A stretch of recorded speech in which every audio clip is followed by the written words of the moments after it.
So I understand the class strength is like 43, and I see it's probably around 20. So my goal today is to, make the other 20 feel that they weren't here. So let's see how it goes. So this talk is going to be 3 parts. Okay. So the first I'm going to present a tutorial on DRAM. So my hope is to explain to you guys how DRAM is going to work, and the second part will actually be a research paper that I presented recently at a conference, and that will essentially build on top of the understanding of DRAM, and we'll try to solve a particular problem that is there in today's systems. And the third part will not be given by me. It will be another student who will be talking about yet another proposal on DRAM. Okay. So cool. Okay. So how many of you have seen this? Right. So this is a DRAM module that you can buy off the shelf and then plug into your desktops or servers or whatever, right? And so the goal of today's the first part of the lecture is to try and understand how this is built and why it is built the way it is. Okay. So as you can see, this particular module has 8 chips. Typically, that's how they are built. And this is the picture clear? Not clear at all. Yeah, we should.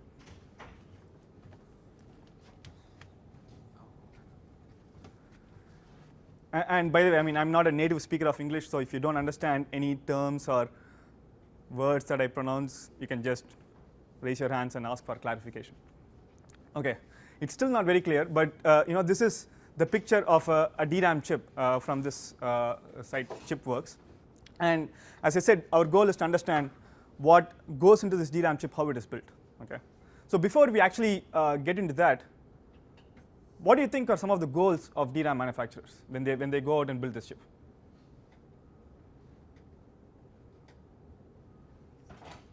Yeah? Cost. Okay. Density.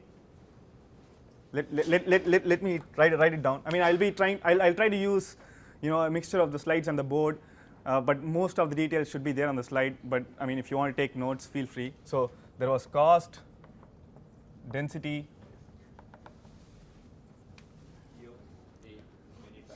yield. That's a good one. Speed. Okay. So okay.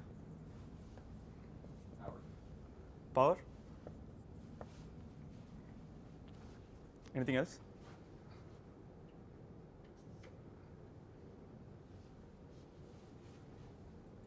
Yeah. Size. What do you mean when you say size? The size of the chip itself. Okay, so let me put that in this bucket, density. So you said speed. So what do you mean when you say speed? Like access time. Yeah. So we can probably call that like latency, Yeah. right? Okay. Okay, that's really what I was looking for. I mean, trying to decouple speed into multiple parts, so there is bandwidth.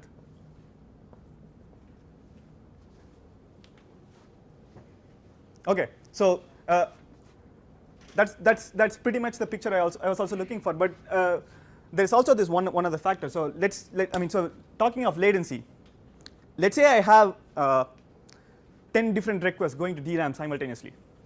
Okay, what would you prefer? Would you prefer a DRAM that can serve each of those requests at, let's say, 10 nanoseconds, one at a time, but serially, or each request at, let's say, 20 nanoseconds, but in parallel? So I'm just looking for one more word here. I give you 2 options. I have 10 requests. I can either serve each of those requests at 10 nanoseconds, but one at a time. The other option is you can serve all of them in parallel, but each one is going to take 20 nanoseconds. Which one would you prefer? The parallel one? So yeah, so really the next idea is parallelism, and actually this is a very important parallelism, right? This is very important in modern systems because, I mean, I'm not sure what kind of techniques you've been taught before, but out of order, have you guys been taught out of order? Superscalar, prefetching, multi-core, right? What all these things are doing is actually they are trying to generate multiple requests in parallel, right? So all these requests are hitting the memory system at the same time, and really what you want your DRAM to do is to try and serve, not if all of them but most of them in parallel, so that your process is not waiting for requests or requests are not queued up, right? So yeah, I mean, so this is the list that I wrote down. Things that are not there in this list is yield. I actually decoupled power and energy into two different pieces because they are actually, power is actually different from energy, right? Power sometimes can mean peak power, but energy is overall energy consumption. So, but let's look at this list. I mean, so in more detail. So basically, cost is how much money you're spending per bit is how DRAM manufacturers evaluate cost, and cost and density here are actually tightly coupled together. So if you maximize density for a given area, you're trying to minimize cost, right? And as you will see in today's lecture, that is the primary goal of DRAM manufacturers. So essentially what they're trying to do is they have some latency constraints and some bandwidth constraints, and within those constraints they are trying to minimize cost as much as possible. Okay, so as I said, we are going to look at how this chip is built, and as you can already see, there are, I mean, you can see partitions, right? Can you see partitions? Like 8 different blocks here. So each of those blocks is actually called a DRAM bank. Okay, and I mean, again, what did Onur teach already in this class about DRAM? So do you guys already know about banks? So you guys already know about banks, and you probably also know that banks can be accessed independently, right? Each bank can be accessed independently. So that really gives the parallelism that you're looking for, right? So essentially, each of these banks can be accessed independently from the outside world, and again, our goal is now to understand how each bank is built. Okay. So this is the goal clear? And now I'm going to describe how a bank is built in a bottom-up manner. Right? Usually people go top-down, looking at what are each of these structures. You probably already know about row buffer, or you have heard the term row buffer, right? So instead of going top-down like that, I'm going to go bottom-up. Right? I'm going to tell you how you would go from a capacitor to that. Okay. Okay. How many of you have heard of this term sense amplifier? Almost all. Okay. So the sense amplifier is actually the central piece of DRAM operation, right? So what you can see here is 2 inverters or NOT gates connected in the manner. The input of one goes to the output of the other, and vice versa. And so as a result, you have 2 terminals, right? You have a top terminal and you have a bottom terminal. The sense amplifier also has an enable signal, which actually enables the inverter, right? Now, what is so nice about the structure? The cool thing is, when the sense amplifier is enabled, there are exactly 2 stable states. Okay, so when the sense amplifier is enabled, one stable state is when the top terminal is at VDD and the bottom terminal is at 0, a logical 1 and a logical 0, right? And essentially what you can see is this inverter is getting an input of 1 and it is driving an output of 0, and that is fed to this inverter which is getting a 0 and it's driving an 1. So this is a very stable structure, right? So what happens if I slightly perturb the voltage here? What do you think will happen? Let's say from 0 I make it 0.001. What do you think will happen? It goes back to 0, right? So this is a very stable state, and that is, I mean, just the rotation of this, right? So that's the second stable state, right? So really, because we have 2 stable states, it's a logical value. I can use this to represent a bit of information, right? So a sense amplifier is going to represent 1 bit of information. But I mean, as most of you know, okay, so just a description of how the sense amplifier is going to work. So let's say we start off with some initial voltage of Vt on the top and Vb on the bottom, and let's say the sense amplifier is initially in the state where it is disabled. In the state, if I quickly enable the sense amplifier, what do you think is going to happen? it is going to go to one of the two stable states. But which stable state do you think it will go to in this particular case? Let's say Vt is greater than Vb.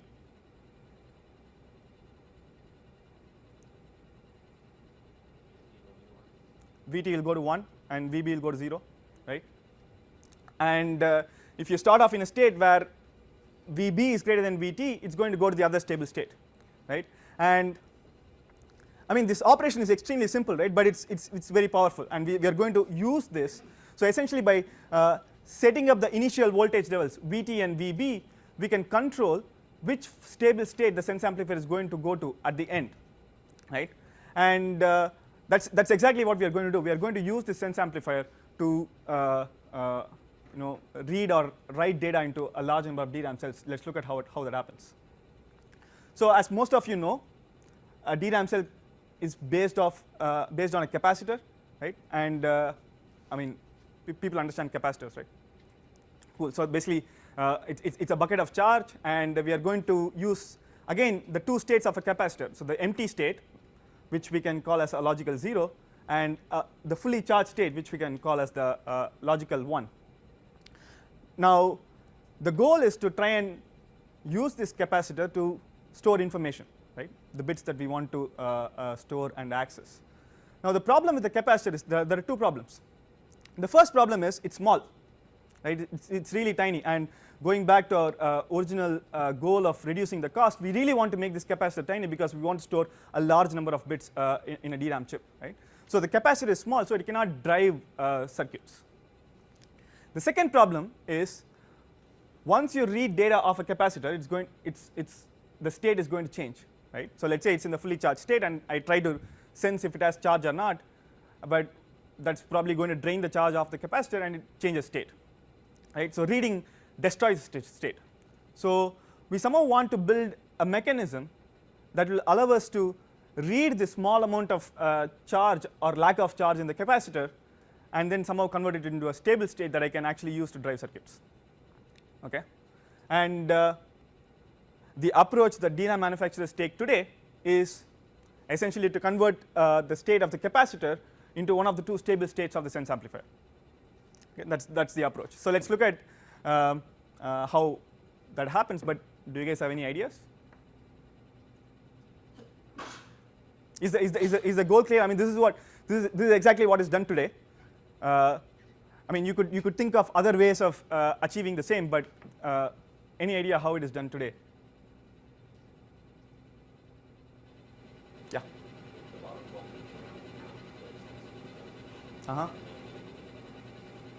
Make the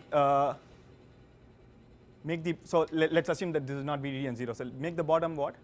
Make the bottom voltage about half VDD. Okay, and what's the top? Voltage, whatever's on the capacitor, and then enable it. Okay, that's a good one. So did you guys understand his solution? So his solution was make the bottom like half, keep the bottom at half VDD, right? And this guy is 0, and this guy is VDD. So you just connect the capacitor to the top. Hopefully that will make the sense amplifier go to the voltage level on the capacitor. That's a good one. But the problem is this is so tiny, right? It has very little charge. So what should be the initial state of the top?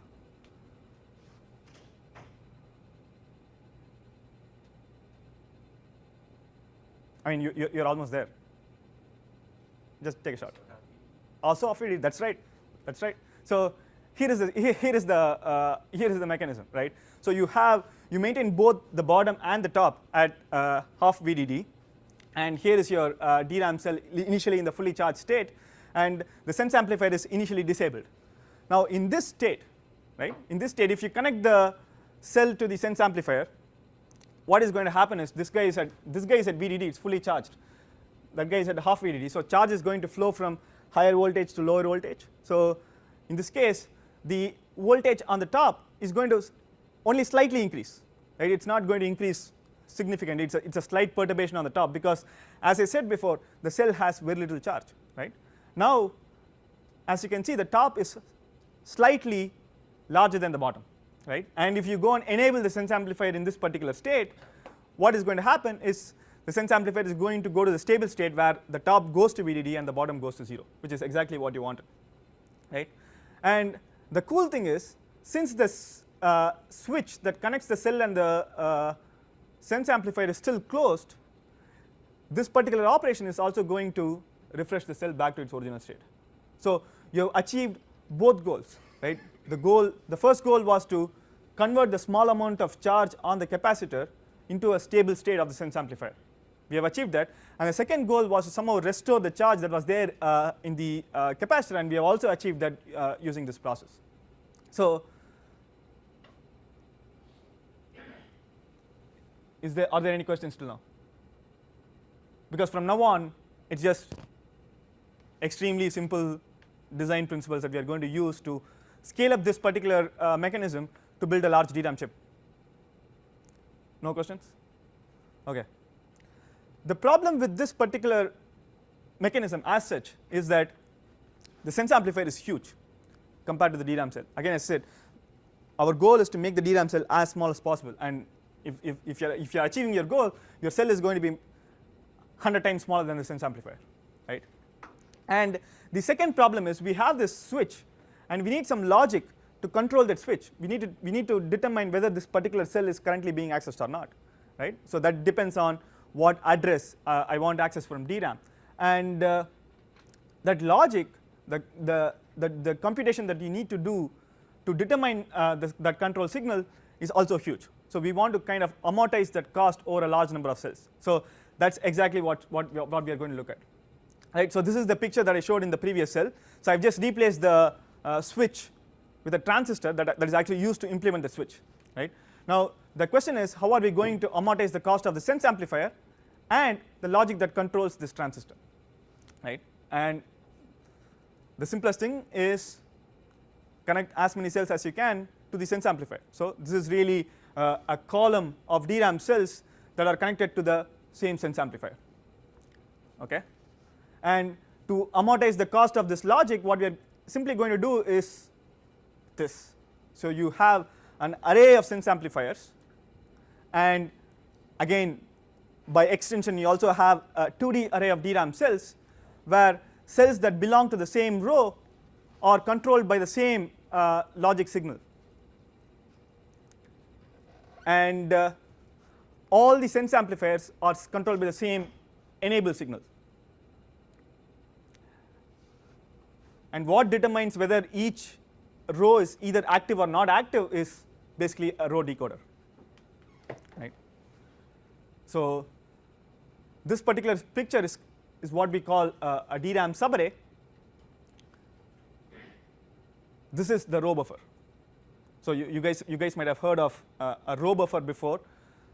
What a row buffer actually is it's an array of sense amplifiers, and the size of the row buffer in a modern DRAM chip is around 8 kilobits. So I've just shown four sense amplifiers here, but in reality you have something like 8 kilobits in a row buffer, right? And you have these cell arrays.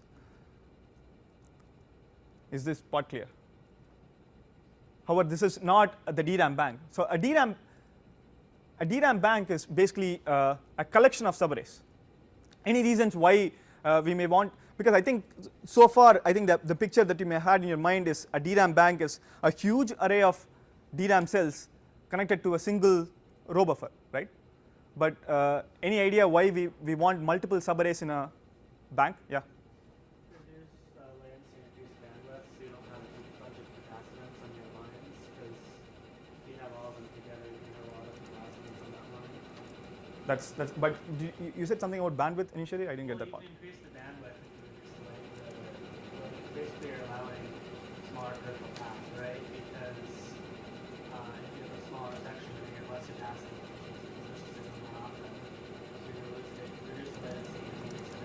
Okay, so you can reduce the latency, therefore increase the bandwidth. Okay, that's a good one. Yeah. Also read multiple ones in parallel. That's actually a good one, but let's get to that. I mean, let's have a very small discussion on that. So there are two points here. Any other points? Okay, so the first point was, which was a good one. Basically, there is a line that is going like this, right? Which is connecting a single sense amplifier here to multiple DRAM cells. But now if you had a single huge monolithic subarray, that line is going to be really long, which means leave alone a large latency for actually sensing whatever data is there in the cell, you may not even be able to do accurate sensing, right? I mean, the perturbation caused by the capacitor may be so small that the sense amplifier is just going to some random state, right? So you're absolutely right. So you're going to essentially ensure reliability and also low latency, and that is actually going to be the part of the talk that Dongyuk will be giving later. So essentially it seems like a trade-off, right? So if you reduce the size of this cell array, you're going to get lower latency, but if you're going to increase the size, you're going to get higher capacity. But is there a way to break the trade-off? So that's what he's going to talk about. The second point that what's your name? Bailey. Yeah, the second point that Bailey brought out was, if you have these multiple subarrays, maybe you can access these subarrays independently, right? Although it's not possible today, but essentially that's the topic of one other paper that people wrote, and that's called subarray level parallelism. I mean, if you guys are interested, you can go and read that paper. But essentially what we have is this particular structure, and there is a bank I/O logic. This is the DRAM bank, right? So there's a bank I/O logic that reads and writes data from these arrays of sense amplifiers and then sends it to the outside world, right? But as you can see, this guy was 8 kilobits, right? But as you go down here, it grows down to 64 bits. I mean, why do you think that could be the reason? Why can't I just read all the 8 kilobits here? I mean, the answer is simple, but yeah.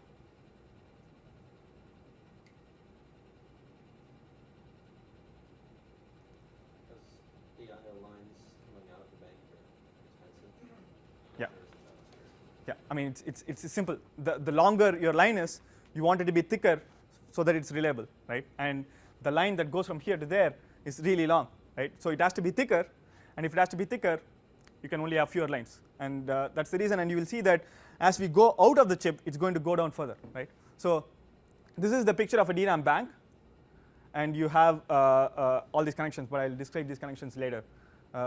So this is going back to the DRAM chip that we initially saw, and you have all these DRAM banks sitting there, and there is a bus that connects all the banks to the outside world. That's what I call the shared internal bus.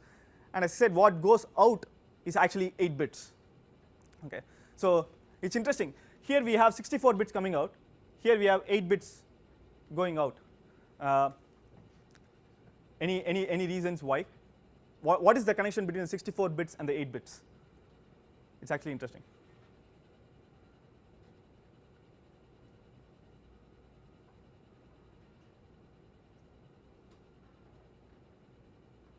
So have you heard the term DDR? What does DDR stand for? Accessing on both sides of the clock. Just expansion. Do you know the expansion? What? Do you know the expansion of DDR? Dual data. I know what it means is you're accessing on both sides, both on the rising edge and then clocking and falling edge of the clock. Okay. Okay. Yeah, that's fine. Okay, but that's. So can you guys connect this to DDR?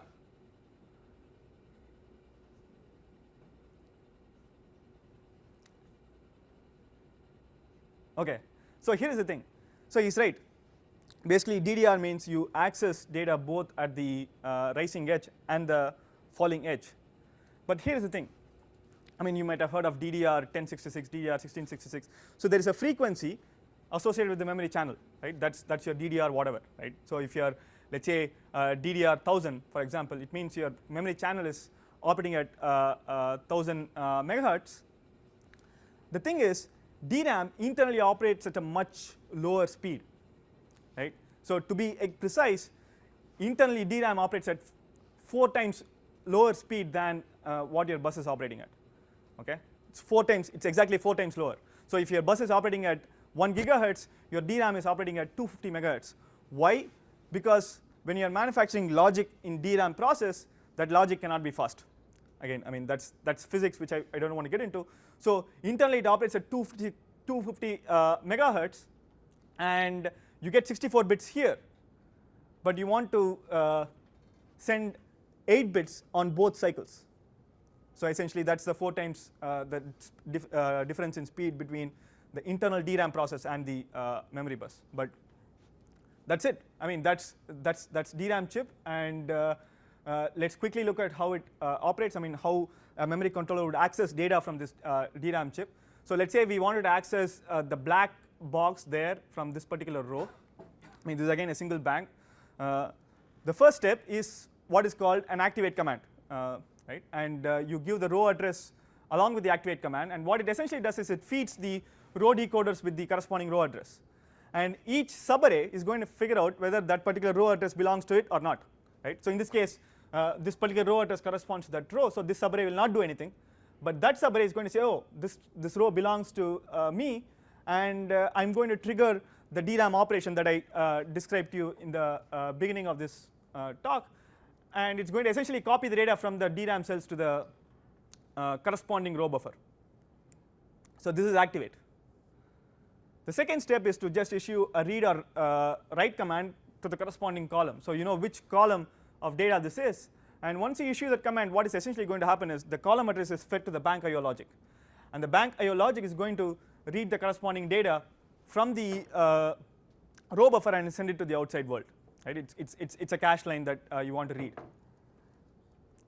The third step is called a precharge, and what a precharge essentially does is it takes the subarray back to the original state, right? So essentially you are done reading data from that particular row buffer, and if you wanted to read some other row, you want the subarray to be in the initial precharge state, which is half VDD on top and half VDD on bottom, right? And that's essentially what the precharge operation does. Okay, I'm done with the first part. Do you guys have any questions? None? Okay. So now, as I mentioned before, I mean the second part of the talk is actually a research paper that we wrote for a conference, for the micro conference. And the topic is called row clone, fast and energy efficient in DRAM bulk data copy and initialization. Right? And as you can see, there are a lot of co-authors on the paper, and I got a lot of help on this one. So yeah, let's look at this. So again, I mean you're going to see a different theme of slides. I mean it's a switch in gears. So put up with me. So this is a modern system, right? So you have multiple cores, a last level cache, a memory controller connecting the memory using a channel, right? So the problem that we are trying to solve is that the memory channel is a primary bottleneck for both system performance and energy, and the reason is you're adding more and more cores here, and if you guys have heard of big data, you're putting more and more data there, and this is really the only channel of communication between the big data that is there and the huge compute power that you have here, right? So if the memory channel is not fast and energy efficient, it's going to affect both system performance and energy efficiency, right? So essentially we have limited bandwidth on the channel, and it also consumes high energy, and we want to alleviate these problems. Okay, so the goal that we are going to take to address this problem is to kind of reduce the memory bandwidth demand, right? And essentially what I mean by that is today the way we look at memory is it's a data store, right? I can store data into memory, and I can read data out of memory. That's really what you use memory for today, right? And what we are saying is, okay, maybe we should do something more with memory. Is it possible for us to use memory to do more operations and thereby reduce unnecessary data movement? So if there is something that I can do in memory, I can completely do it there without requiring the data to be transferred to the processor, and that's really the question that you're trying to ask. So, and we are going to focus on these two operations, right? Bulk data copy and bulk data initialization. So what is bulk data copy? Essentially you're trying to copy a large amount of data from one location in physical memory to another, right? And bulk data initialization is essentially, again, you're trying to initialize a large amount of data with a specific value. And I mean there are many papers that have been written on this topic which show that, okay, these are really costly operations and they degrade performance. The reason is they are present in many applications. So many of you may have heard of process forking. It's an expensive operation, and the reason why process forking is expensive is because it leads to a lot of copy operations, right? And those copy operations are going to consume bandwidth, latency, everything. I mean, zero initialization, you probably do it every other day when you're programming, right? I mean, you allocate a large data structure and immediately go and zero out the entire data structure. And this is a common primitive that is used. And again, that is going to degrade performance if it is not done efficiently, right? And there are many other operations that are frequent in modern systems which trigger a lot of copies and initialization. Right? So what is the problem in today's systems in performing these operations, right? And this is exactly what I said. Today, memory is primarily viewed as a data store where you can store data and read data. And as a result, to perform a bulk data copy, essentially what you have to do is you have to read the cache lines from the source page and then write them back to the destination, right? And because so this has three shortcomings, right? The first shortcoming is it's going to consume high latency because you're copying data one cache line at a time. You're reading a lot of data into the cache and then you're writing them back, right? The second problem is, let's say the other cores are trying to access some other piece of data, then you're going to interfere with other core running applications as well. And this is really important in a modern system where you have multiple cores. Each core is running its own application, so you don't want interference between core running applications. And finally, as I said, I mean, it consumes high energy because transferring data on the channel is a lot of energy because you're driving a high-speed bus at a very high frequency. So our approach is simple. Can we do the copy completely inside DRAM? And if we can potentially avoid all these three issues, right? High latency, interference, and high energy. But the question is, I mean, how are we going to do that? Right? So that's where row clone comes in. So is the problem clear that we are trying to address? So there are two observations. I mean, this is in general true for the problems that I'm trying to address in my thesis, but the first observation is that any operation that you can do on one sense amplifier can be extended to bulk, right? Because that's how DRAM operates. So if I can do something with one sense amplifier here, I can just hope that it will scale to all the sense amplifiers, which means I can create a bulk operation out of a single sense amplifier operation, right? And the second observation is that many DRAM cells share a single sense amplifier, right? So essentially what we are, let's see how we are going to use this to copy, oops, sorry about that. Looks like I don't have the animated slide here, which is really bad.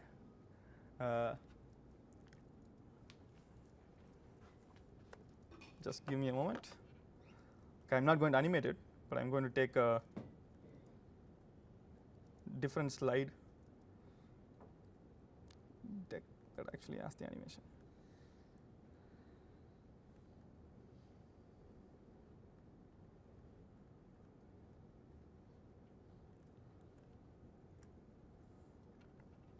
Okay. I mean, it looks different, but I mean, hopefully everything is clear, right? So let's say I want to copy data from the source cell to the destination cell, right? The source is initially fully charged, the destination is fully discharged. Any ideas?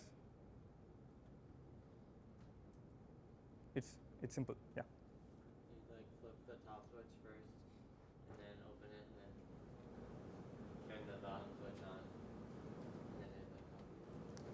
That's it, right? So you flip the top switch first, and it's going to trigger the sense amplifier operation I described.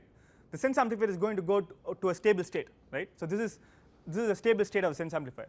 Now, by definition, if you perturb a stable state, it's not going to change, right? So in this particular state, if you connect the disconnect the top switch and connect the bottom switch, it's sure going to it's at 0 and that's at VDD, so it's sure slightly going to perturb the voltage level on the bit line, but it's not going to affect the stable state. So the sense amplifier is still going to be at the same stable state, and essentially what happens is the destination cell gets overwritten with the data that is there on the sense amplifier, right? So essentially what happens is data gets copied. So you can do this exercise. I mean, for any initial state of the source and the destination, you can convince yourself that the source data will get copied to the destination data. Right. Now, so as I said previously, this is a single sense amplifier operation, but you can just extend it to an array of sense amplifiers, which is the row buffer. Right. So essentially, what the mechanism is going to do is you have a source row and a destination row, and you can copy all the data from the source row to the destination row in one shot using this particular mechanism. Right. So let me go back to my other slide deck.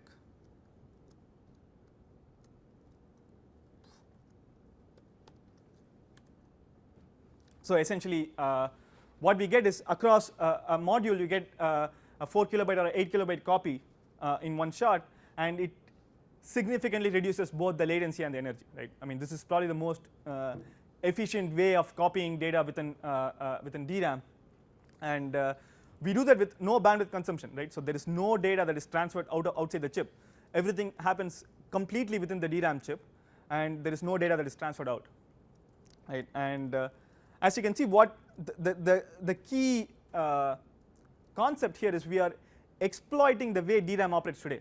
Right. So we are not putting a new logic within DRAM which will read the data and write the data to the destination. Instead, we are using the way DRAM operates today to do the copy, and that results in very few changes to the DRAM chip. Right. And that's really key to any DRAM related proposal. So you want to keep the cost as low as possible, because DRAM manufacturers care about that one thing. You can reduce the latency by however much you want, but if you're increasing the cost, it's not going to work out. Right? And you'll notice that in Donghyuk's talk as well. So his proposal is, I think, kind of cool in the sense it gives you low latency with low cost. Okay, so you know what? I'm actually going to skip this one. I'm going to skip this one as well. How much time do you have?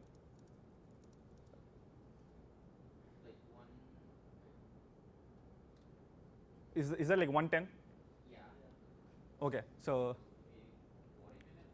okay. So anyway, so I mean, we evaluated this proposal with a bunch of applications. I mean, like boot up, compile, fork bench, some applications, and as you can see, these applications have a lot of copy operations and zeroing operations.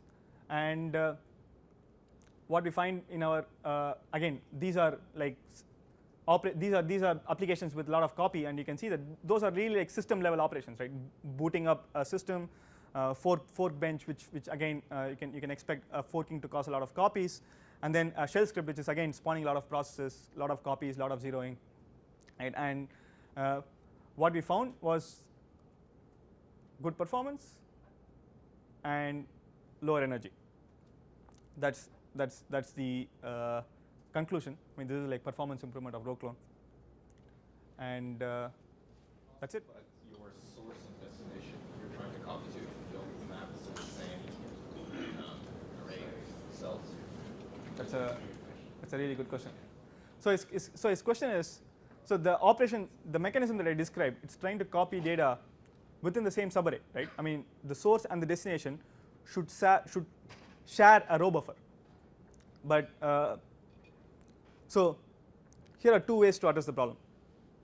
The first way is to ensure that they both share the same row buffer, right? Which means we have to expose the mapping to the operating system, and the operating system should have an opportunity to ensure the source and destination are on the same subarray.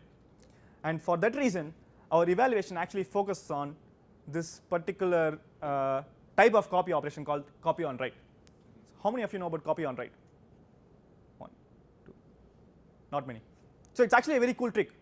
So let me, I mean, unless you guys are bored of the lecture or whatever, let me try it. So you guys know virtual memory? Virtual memory? Cool. So let's say this is a virtual address space. This is the physical address space, right? So let's say we have a page v1 and another page v2, and let's say this maps to p1. And this maps to P2. Let's say I wanted to copy data from this page to this page. What are my options? What is the naive thing you can do? let's say I want to copy data from this virtual page to this virtual page. What is a naive thing you can do? Yeah. The naive thing would be to actually copy all of the bytes from P1 to P2. Yes, right. The naive thing is you do this copy. But what is the cool thing that virtual memory does? Yeah. So with software, you just reference count like how many things you want to copy it, and then just give it the same physical. Yes, right. So, I mean, the cool thing to do is do this, and then say, okay, this physical page has 2 references, right? So this thing is gone. So this copy is gone. Now, all is good till this guy receives a write. I mean, either one of them, right? At some point, when this page receives a write, you cannot directly go and modify P1. Why? Because it has 2 references, and our intention was just to modify V2. But if you directly go and modify P1, you will also be modifying V1, which you don't want. So when there is a write, at that instant you create a copy. I mean, you have to do it. There is no other option, right? So you create a copy at that particular instant, and then you remap this page to P2, and then perform the write. Now the write will go to P2, so you'll also reduce the reference count. The write will go to P2, and all is good. But now this is called a copy on write. Now let's look at the state when we actually wanted to perform the copy, right? So this was initially mapping to this, and the operating system knew that, okay, I have to copy P1, right? So after that instant, it can potentially allocate P2 within the same subarray, because assuming that it knows the mapping information between the source and the destination cells. So it knows where P1 is. It can allocate P2 within the same subarray, and then use our mechanism to perform the copy. Does it make sense? That is the first thing. The second thing, of course, is to come up with a new mechanism which can copy data, let's say, across banks, right? So remember the shared internal bus that I said that connects all the banks? That's inside the chip, right? That's still inside the chip. That's not going outside the chip. So our second mechanism, I mean, which if you're interested, you can go and read the paper, is essentially to use that internal bus to transfer data across banks. Again, without taking data outside the chip.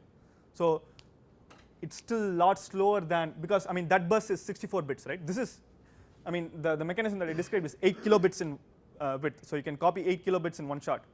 But that mechanism is just going to copy 64 bits in one shot, but it's still more efficient than today's systems. That's a good question. Any other questions? Did you guys like the lecture? So if someone asks you how DRAM works tomorrow, will you be able to explain? I'll definitely ask Onur to put some questions in there.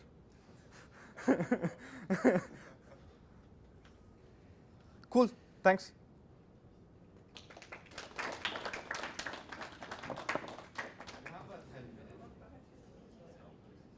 So this is a talk, another talk about DRAM related research. The speaker is Dr. Lee, it's another student in Onur's group, and it's like our DRAM guru in the group. So if you have any question for DRAM, you can ask him. And previously, before he joined Subarray, which is our group, he worked at Samsung, so he knows a lot of DRAM.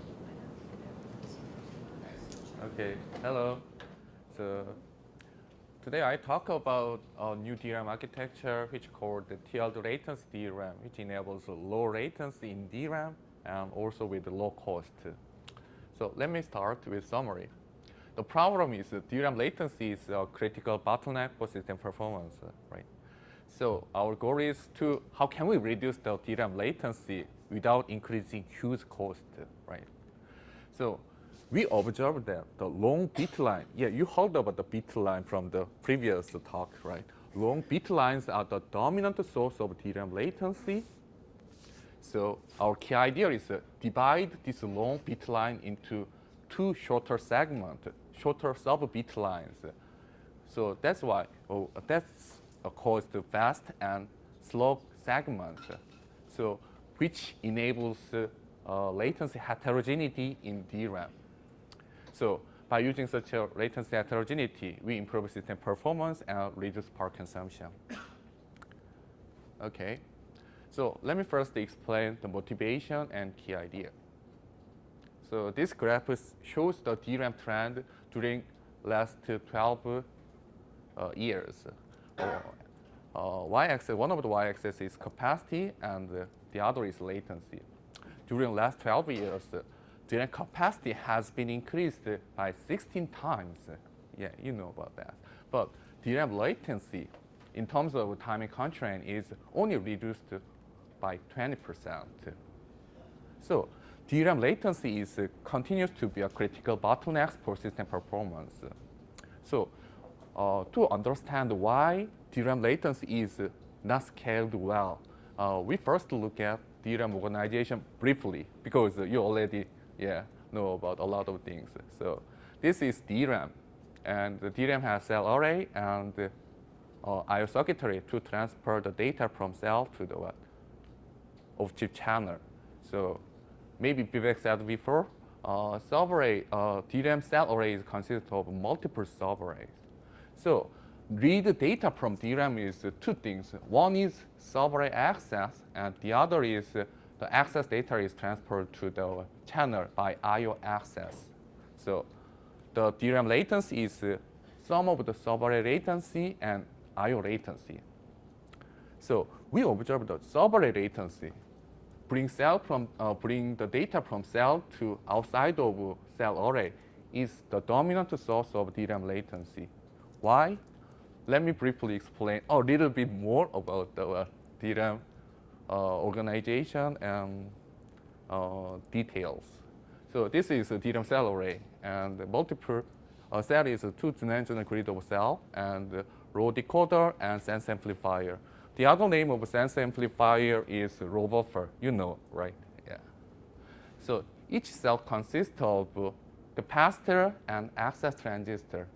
So when word line is enabled, in that case, the cell capacitor is linked to the bit line and also linked to the sense amplifier.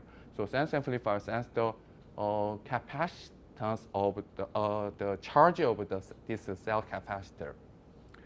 So maybe Vivek already said before, this capacitor, cell capacitor capacitance is very small.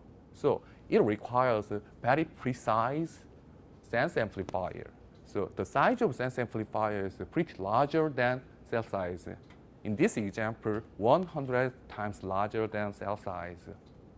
So extremely large. So if we use one cell, which is one sense amplifier to read one cell, in that case, one size and 100 times is a lot of overhead.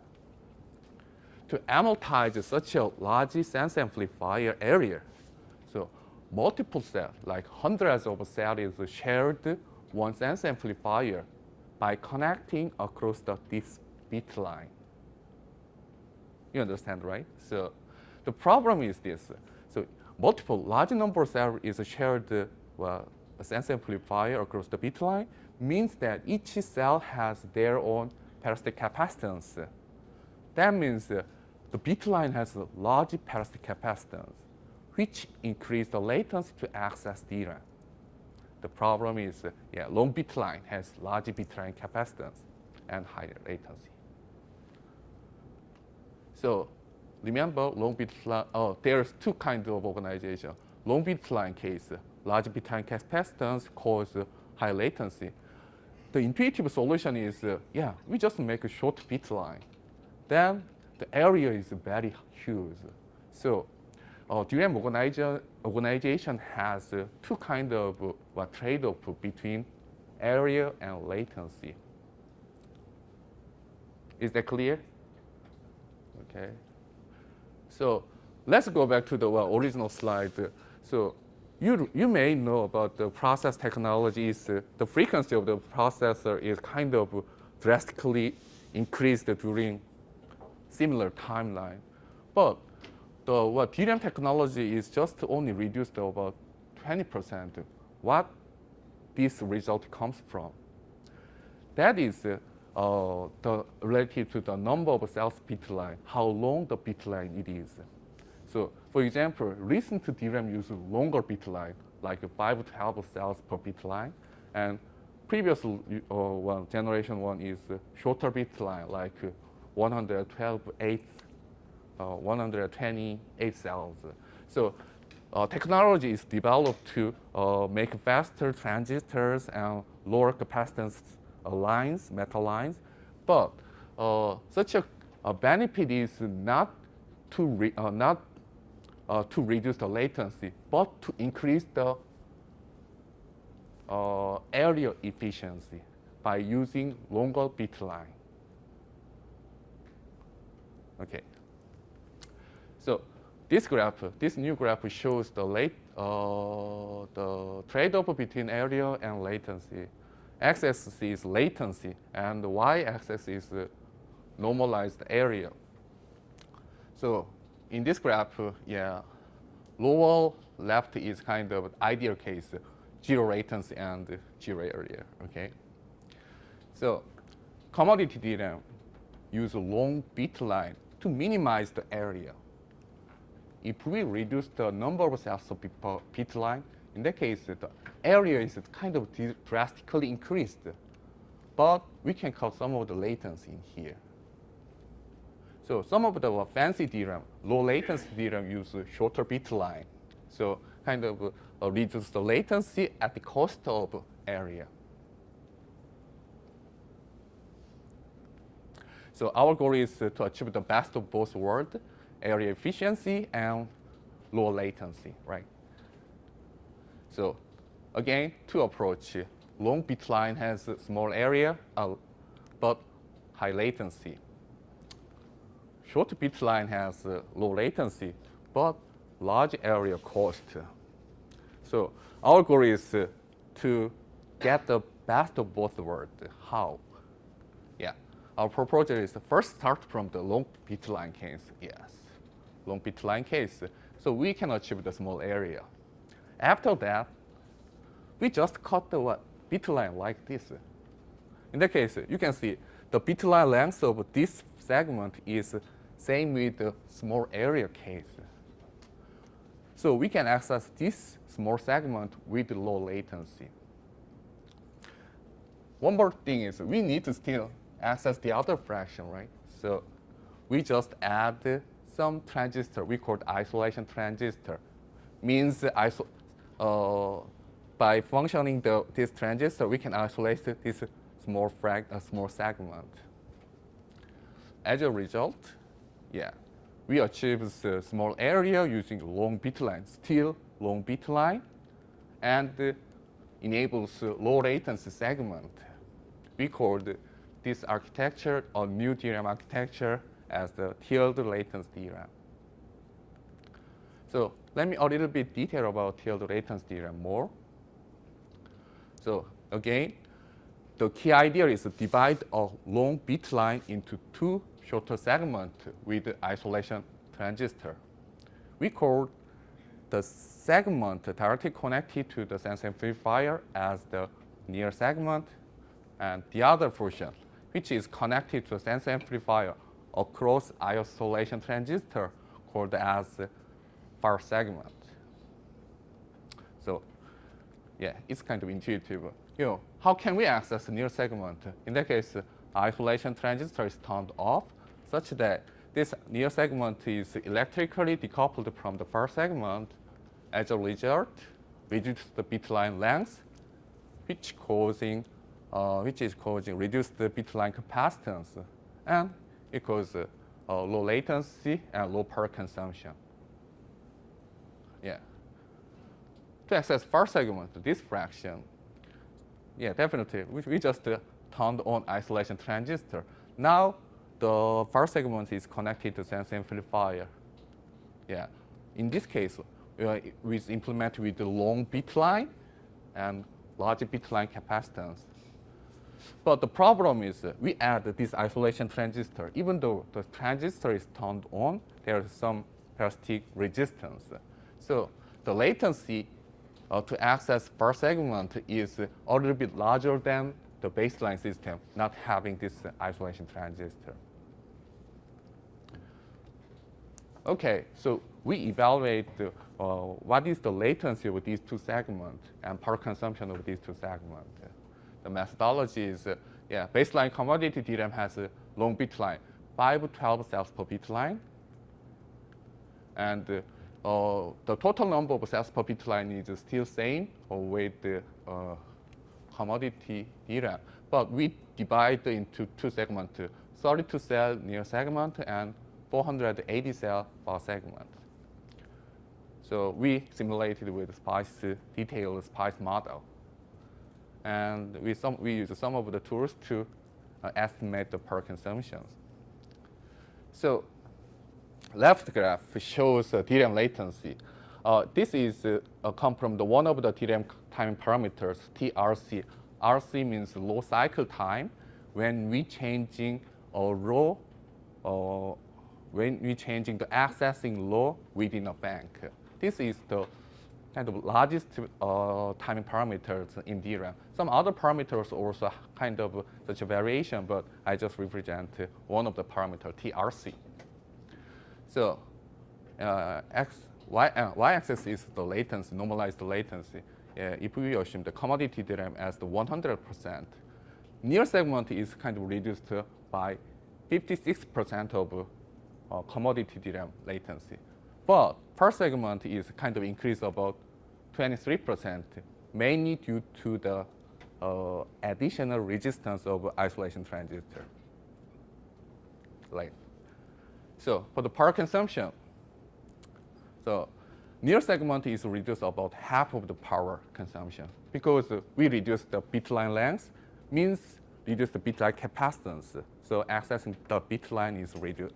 Power consumption for the accessing the bit line is reduced. Per segment is kind of increased. This fraction is come from the turn on the isolation transistor. Such operation is not required commodity DRAM, but to access first segment, we first enable turn on the isolation transistor. After that, we can enable word line and access. So such a portion is increase the power consumption. Additional areas required for the adding isolation transistors.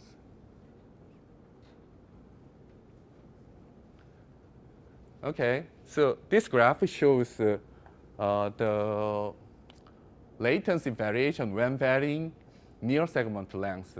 So total size is still 512. So one cell per near segment is one cell is near segment, and the other whole cell 511 is in far segment, something like that. So as you expected, when we increasing the near segment length, the near segment's access latency is kind of increased, right? So compared to the 512 cell normal commodity DRAM case. How about the far segment? Far segment is if we increase the near segment length, means reducing the number of cells in far segment. It's kind of a little bit reduced, something like this. So finally, if we use commodity DRAM, compared to using commodity DRAM, one of the segment is having lower latency, and the other segment has high latency. Okay. Yeah. Again, in this graph, so near segment is located in here, lower latency, and the area is kind of increased normalized area by adding isolation transistor. But first segment is kind of located in here.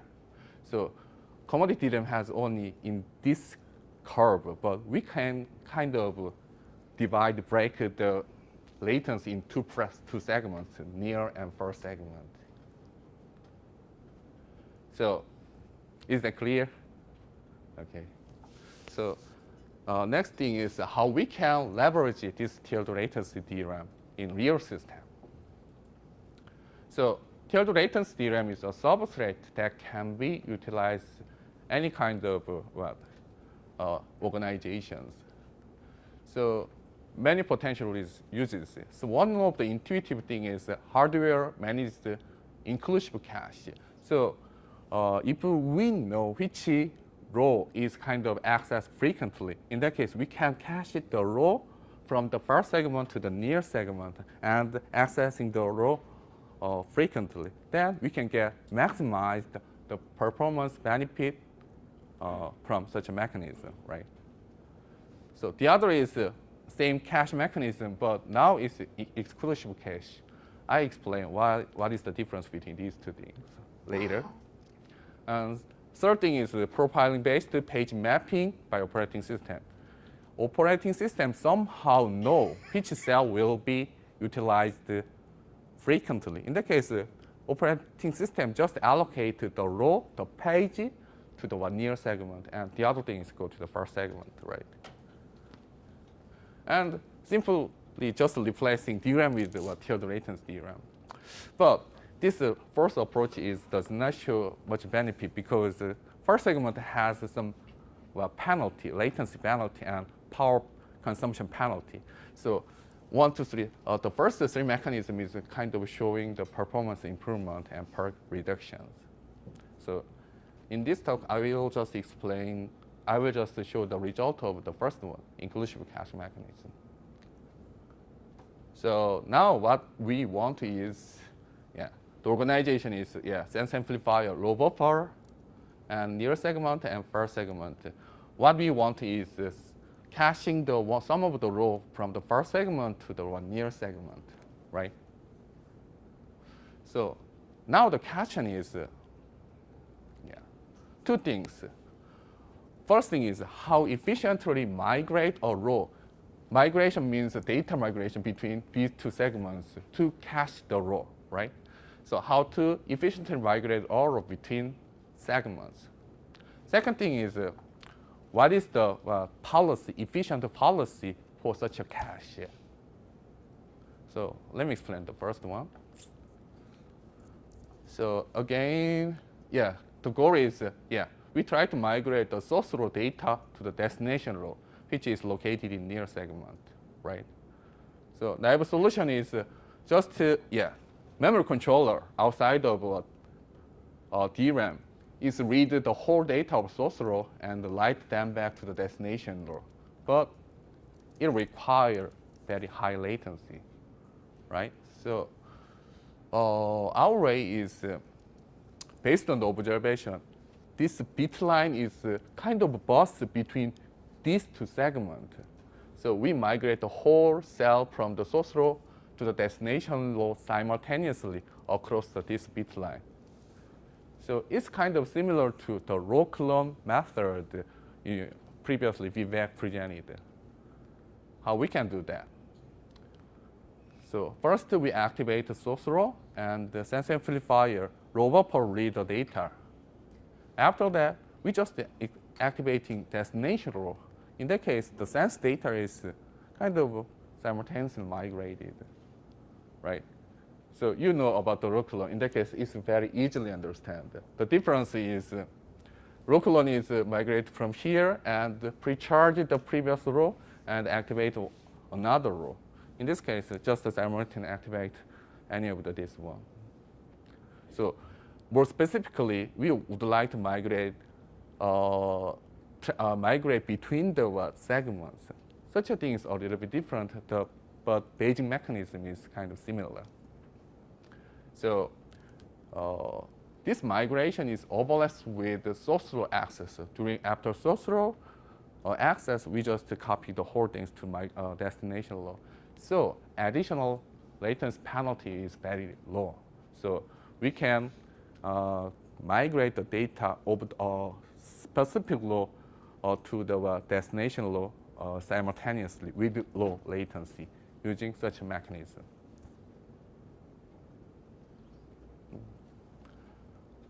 Okay, let me deal with the second problem, how to efficiently manage the cache.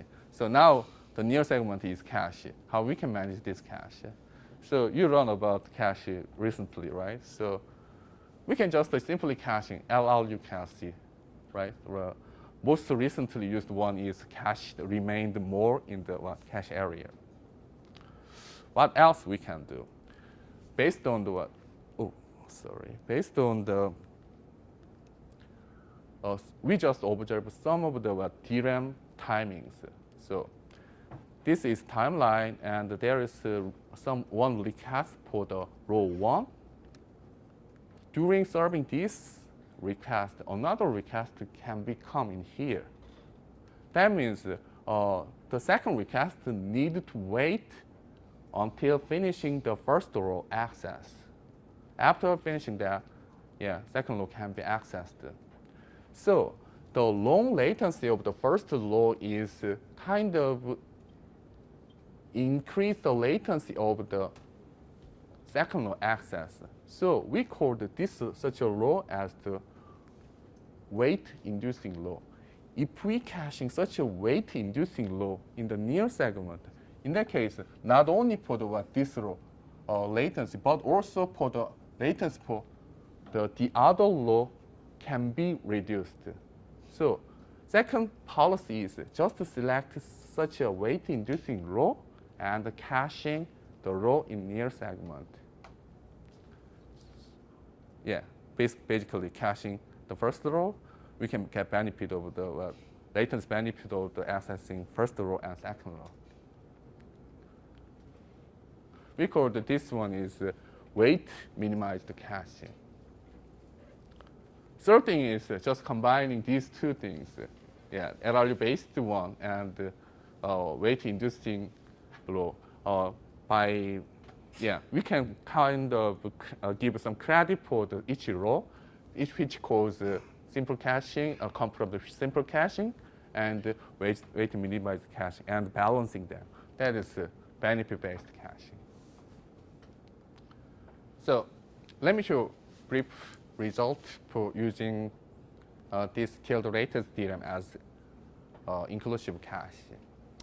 So this is a simulation environment workload, and for the single core case, we use IPC as the matrix for the performance, and multi-core case, we use weighted speed up. So this is system organization, and the tilde latency DRAM organization is similar to previous organization. Total 512 cells per bit, and near segment length is varied from 1 to 256 cells. So this is a single core result. So y-axis is the IPC improvement, and there are 3 bars. One is the simple caching, wait minimized caching, and benefit-based caching. As you can see, we achieved about 12.7% performance improvement in single core case. And this is power consumption. We reduced about 20% of the DRAM power consumption using tilde latency DRAM organization. So this result shows the performance benefit when varying near segment length from the 1 to 256. So there's 2 factors when we increasing the near segment length. First thing is we increase near segment length, the capacity for the cache capacity in near segment is increased. It's definitely right. But the problem is the near segment access latency is kind of also increased, as I shown before. So we can achieve the maximum benefit in this workload at 32 near segment lengths. Okay. We also evaluate in dual core, multi-core case. So we characterize a sensitive workload, which means that the workload is sensitive to the cache capacity, near segment capacity. And the other thing is insensitive case, the performance is not sensitive to the near segment capacity, and categorize some of the organize these 2 workloads in this way. So this is near segment length and the performance improvement in dual core case. In sensitive and sensitive case, is kind of drastically increased like this. So sensitive and sensitive case, large near segment capacity is cause higher performance. So, but the other cases, there is some kind of insensitive workload is benchmarks is in workload. In that case, it's kind of more sensitive to the latency. So when we using shorter near segment, in the case the latency is shorter, get more performance improvement. Kind of intuitive. So far clear, right? Okay. So what else? What we can do else? So do you think what is the weakness of such a previous intuitive inclusive cache approach? You lose a lot of capacity. Yes, that's true. We lose the capacity which is used for the one near segment. For example, if we use 32 cells, 32 row as a near segment, in the case we use 32 row over 512 row, right? So the other approach is exclusive cache mechanism. By swapping these two rows, in that case we did not use the capacity, memory capacity, right? So basically, we observed the tilde latency DRAM using exclusive caching mechanism by swapping two rows. Also provide the performance improvement and power reduction, but the amount of benefit is a little bit reduced compared to the inclusive caching mechanism because the migration cost is higher than inclusive caching mechanism. What else we can think about? So I just explained the two-tier case, two latency tier case. If we divide more, like 3 tier and 4 tiers, how we can manage it or how we can get from such organization, it also kind of open problem. Okay. So yes, let me conclude. Yeah, the problem is DRAM latency. Our goal is reducing latency and power consumption.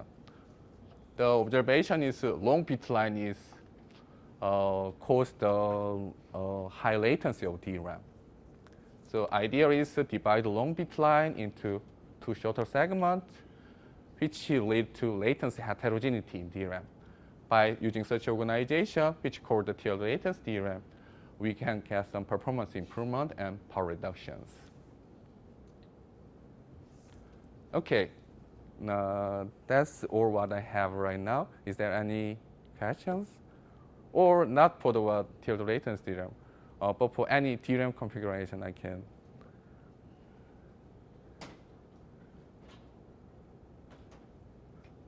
Okay, thank you.